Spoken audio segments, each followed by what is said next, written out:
Olá, eu me chamo Bruno Mansano. Eu realizei um estudo de caso sobre o colapso do Rana Plaza, para a apresentação do projeto da disciplina de segurança de processos industriais. Esse colapso aconteceu em Savar, em Bangladesh, em 2013. Sobre o contexto, o setor vestuário ele tem sido fortemente impactado pelos modelos de negócios, conhecido como fast fashion, caracterizado pela produção acelerada e em larga escala de roupas de baixo custo. Nesse contexto, as peças são rapidamente produzidas e descartadas, com o objetivo de acompanhar tendências momentâneas e impulsionar o consumo. Embora esse modelo proporcione peças acessíveis ao consumidor, ele está associado a significativos impactos ambientais e sociais.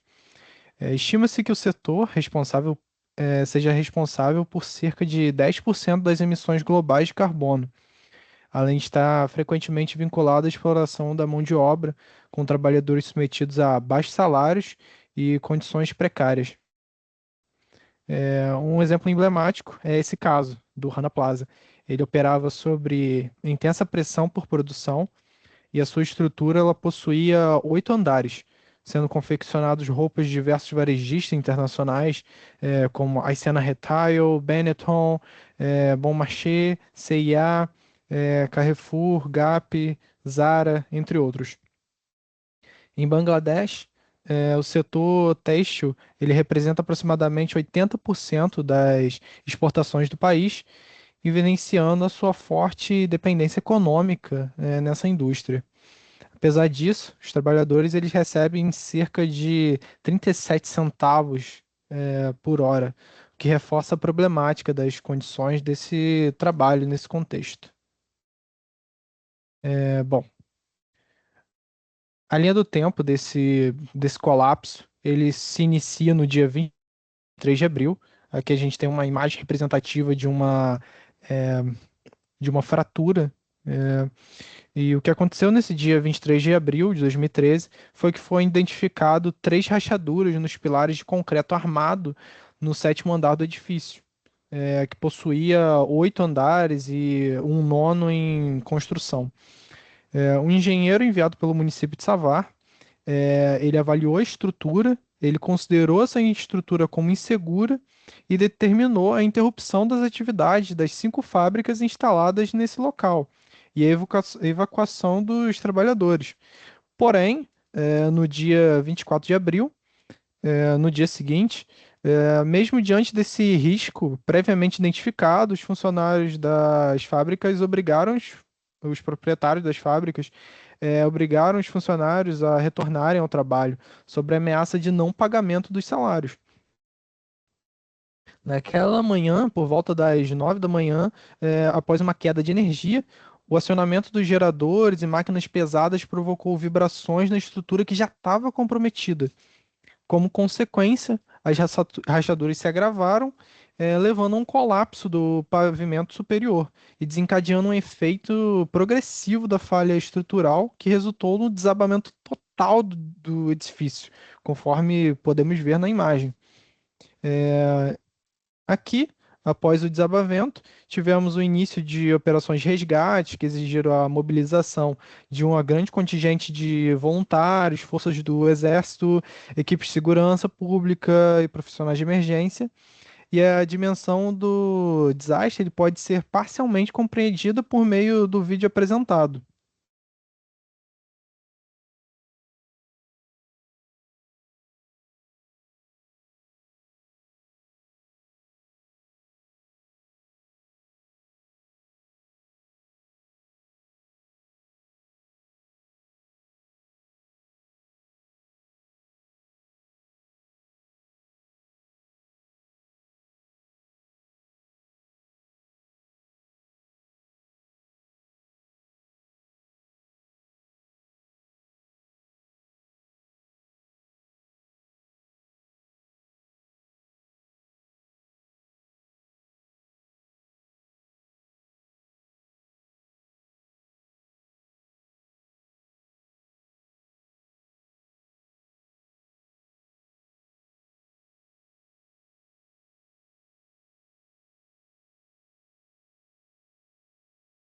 Dando sequência, as causas basicamente são dadas pela negligência corporativa. O edifício ele encontrava-se em processo de ampliação para o nono andar. Contudo, de acordo com os laudos técnicos, a estrutura original ela havia sido projetada para suportar apenas quatro pavimentos. Os andares do quinto ao oitavo, que foram construídos sem a devida autorização, assim como o nono pavimento que estava em construção. Além disso, foram identificados diversos fatores agravantes, como o uso de mão de obra não qualificada, utilização de materiais de baixa qualidade, a expansão estrutural irregular, a ausência de medidas adequadas de segurança e falta de inspeções técnicas periódicas.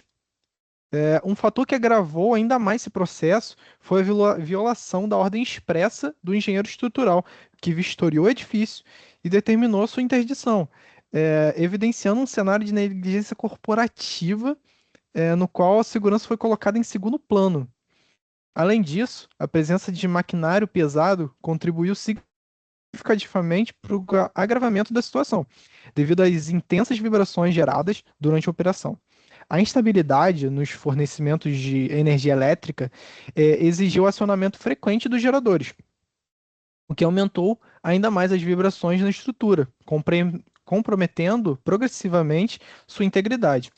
O edifício era de propriedade do Mohammed Sohail Rana, que utilizou suas conexões políticas de forma ilegal para obter licenças e subornar funcionários do governo para aprovar a construção. Isso teve como consequência é, o colapso do Rana Plaza. Ele não foi apenas uma tragédia estrutural, mas uma catástrofe humana de proporções devastadoras.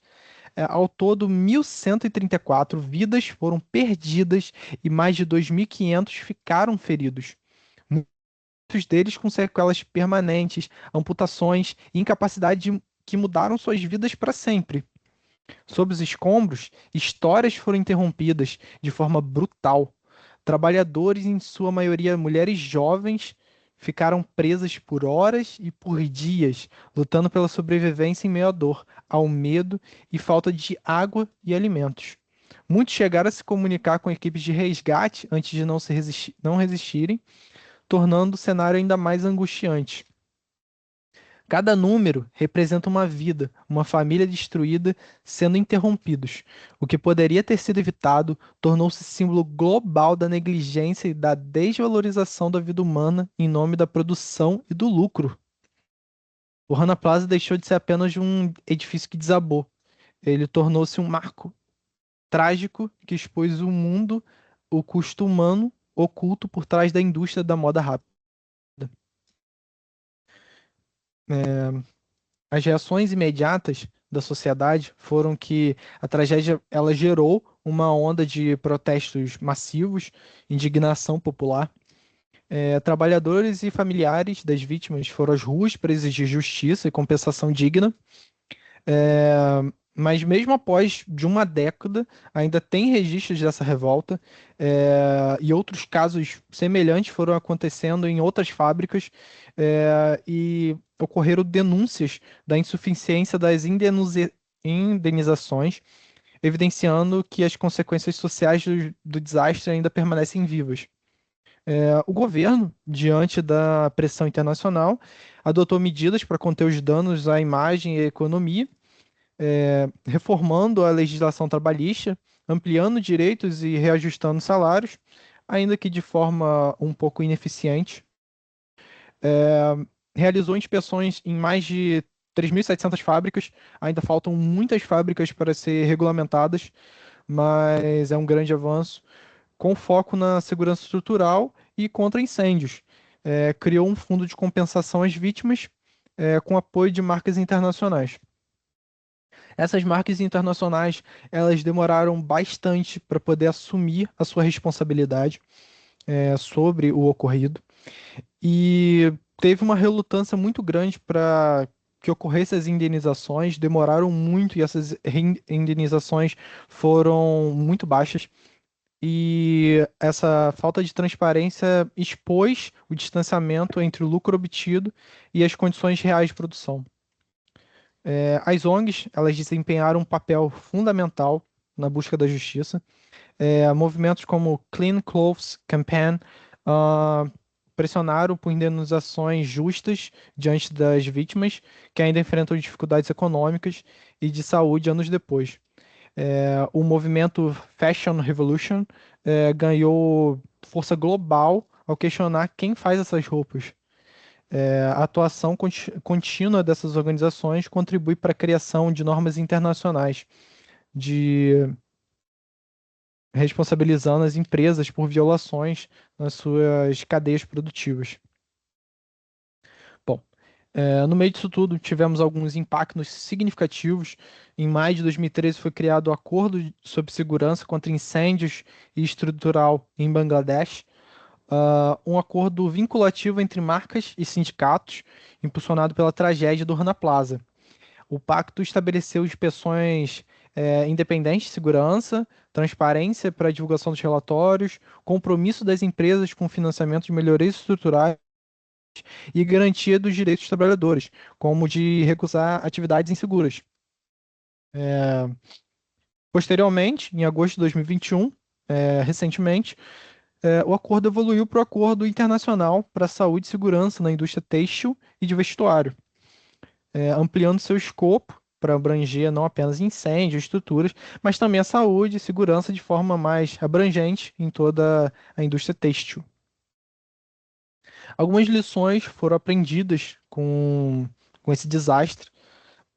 A negligência estrutural, ela pode ter consequências catastróficas e evitáveis. A pressão por produção e redução de custos não pode se sobrepor à segurança. A fiscalização governamental e o cumprimento de normas são fundamentais. As empresas globais devem ser responsabilizadas por toda a sua cadeia produtiva. Transparência e direitos trabalhistas são essenciais para prevenir novos desastres. Aqui tem algumas referências que foram utilizadas para embasar essa pesquisa, esse estudo de caso. É, e aqui temos outras referências sobre as imagens que foram retiradas e foram apresentadas nesse projeto. Eu agradeço pela atenção. Espero que esse estudo de caso releve a reflexão sobre se esse consumo realmente supera a segurança das pessoas no trabalho, e segurança das pessoas que estão passando para comprar essas roupas ou se envolvem diretamente nessa indústria.